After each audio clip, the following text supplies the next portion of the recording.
long before LeBron was even thinking about South Beach. I'm talking about receiver Brandon Marshall, just in case you forgot. A Florida native traded to the Fins with high expectations as the supposed missing link.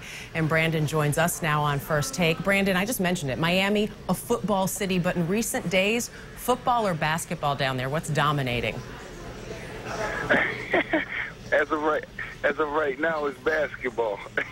And you're laughing. What do you think it'll be in the fall? You know what? I have to say football. You know, Miami, Florida's a football state. It's always been that way. But, you know, we're not selfish. We welcome, you know, new talent down there. Yeah, what did you think when you heard last night that LeBron was headed to South Beach? Well, I got kind of nervous because, you know, my plan for the 2011 season, if we get locked out, was to play for the Heat. You know, I was going to pick up a bat. Dana, you're laughing, but I'm so serious. I know you are. I'm laughing because I know you're serious. You're a baller. I was going to I told my agent, you know, start making it happen. You know, I was going to pick up a basketball in January and take at least 1,000 shots a day, and my jumper should be back by the time trials come around. But I thought about it. Now it'll be easier for me to play for the Heat because I'll play for minimum. You know, they're paying all those guys all that money, so I'll play for, you know, $800,000. They only have 4 guys on the roster, Brandon. They seriously need you, is the thing right now. I mean, I guess sort of joking aside, but how much would you want to get on the floor with a trio like that, what they have, just those 3 guys? Oh, man, that would be amazing. You know, I'll go out there and be the scrap guy. You know, I would be the guy to do what it takes just to be on the court with those guys. You know, so I think for everyone else who's looking at it, you know, as maybe not a good opportunity to play down there, I think they should look at it again. You know? Yeah, I think a lot of guys probably want to get in on some of this action here. I'm curious, you know what it's like to have to gel a team together. And yeah, these guys had some Olympic time together, but that's different than the NBA. What do you think is going to be the toughest thing for them as far as gelling and getting used to sharing that ball on the floor? I don't think it would be hard for those guys at all because, you know, you got to look at the personalities. Bosh is a really humble and reserved guy. I mean, he turns it on the court, but, you know, he's not egotistical, you know. Egotistic. You look at LeBron James, he just want to win games, you know. You look at, you know, the stardom that comes with him, but he just want to win ball games, and Wade is the same way. And you put all 3 of those guys together, they put all that stuff aside, and it'll be easy for them. You know, we see this in college sports a lot, where one sport's doing well and the others follow. And it happened on a pro level, I would say, in Boston before. How do you think your Dolphins and the Heat can sort of use all this buzz and all the new talent that you've brought there to help each other, if in any way? You know what? It definitely puts pressure on us because we want to continue to keep the city as more Dolphins fans. So we're going to work a little harder to do that. But, you know, at the same time, you know, it's all fun. You know, it's great for the city. It's great for the fans. Definitely the community will be better. It just brings a lot of hope down there in the South Florida area where people really need it. No doubt about it. And Brandon, real quickly before we let you go, I know LeBron's been to South Florida before, but any one place that you're going to tell him to go or take him as soon as he gets down there? I would definitely have to say, oh man, there's so many places, but, you know, eat at the Pelican on South Beach on Ocean. Nice. You know, I love that place. I've been eating there since I was in college. Well, you just gave him a big boost in attendance, I'm guessing, too. Everybody will be there looking for you and LeBron now. Hey. Brandon, thanks so much for having me, Dana. Hey, thank you. Good luck. I know training camp's just right around the corner, and enjoy all the stars there in South Beach with you. All right, thank you.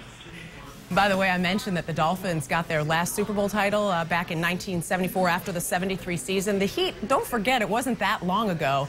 It was 2006 in the Shaq and Dwayne Wade era.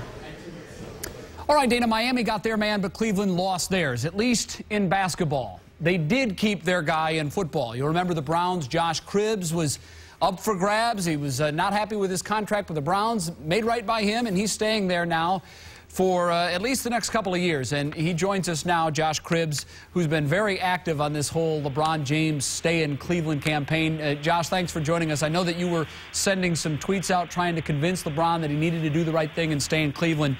Why were you so strong in your belief that he should have stayed?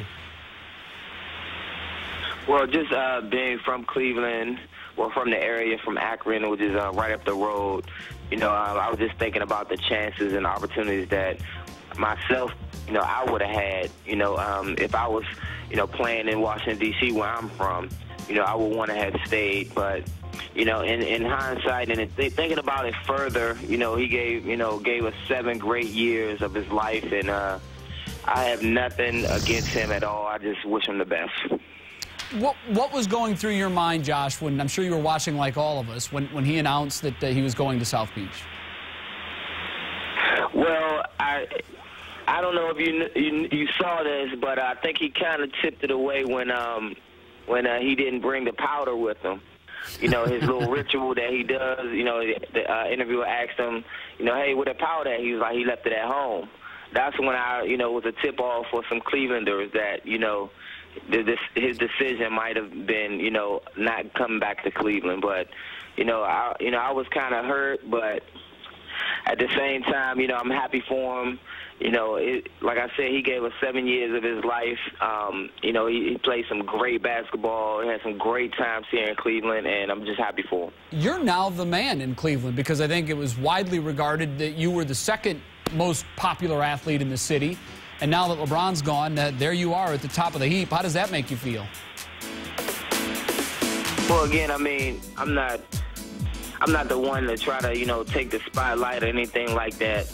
And, you know, you can see in my tweets I was saying that's my boy. You know, we hang out a lot. You know, he came to my games at Kent State. You know, I supported him here while he was here. So I'm not in no rush to take any type of spotlight or whatever. And, like, you know, he just left, and, you know, guys are still remembering, you know, his play here in Cleveland, and you know, we'll do such, you know, and I'll move in the spotlight when need be. But, you know, the fans are speaking, and, you know, and I can hear them.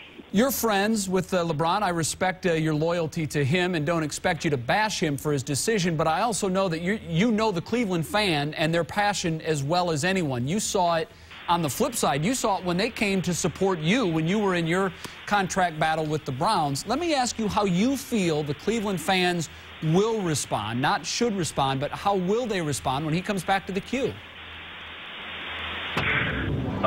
There's going to be a lot of mixed emotions.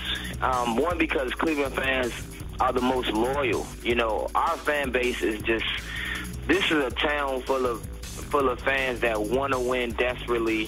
LeBron was the hero here, and, you know, he gave us that, you know, that minute of hope, because he was the one to just bring wins. You know, the basketball team had the best record in the country, and they were bringing wins, and he was the guy that was helping them do that. So because of that, you know, the fans really take to heart. You know, they really are diehard fans. I think it's going to be a lot of mixed emotion. You might get some boos. You might get some cheers. As a pro athlete, Josh, I know you understand the business side of it. You've been caught up in it.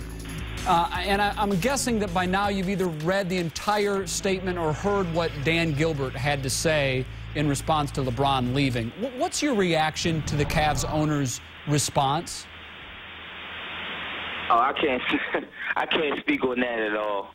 You know, that's just not my place to speak on that. All I can, you know, say is, you know, LeBron was so exciting to watch. You know, every time me and my wife, you know, went to the Q, you know, we love watching LeBron. You know, he's been a big, you know, a big hero here in town, and he will be missed. You know, and like I said, Dan Gilbert, he's one of the biggest fans of Cleveland. You know, being an owner here, and that's just his emotions talking, and we'll just leave it at that. Let me ask before we let you go, as a fan of all the Cleveland sports teams, I can tell you that I'll be watching the Browns closer than ever next season with all kinds of hope. What do you have planned for the fans? How will you help them forget about this LeBron James thing? By pulling the Browns together. You know, this is one way we can show, you know, our talent. You know, I was seeing some news shots last night. They need some team to win, whether it be the Indians, the Cavs, the Browns. You know, some team, some Cleveland sports team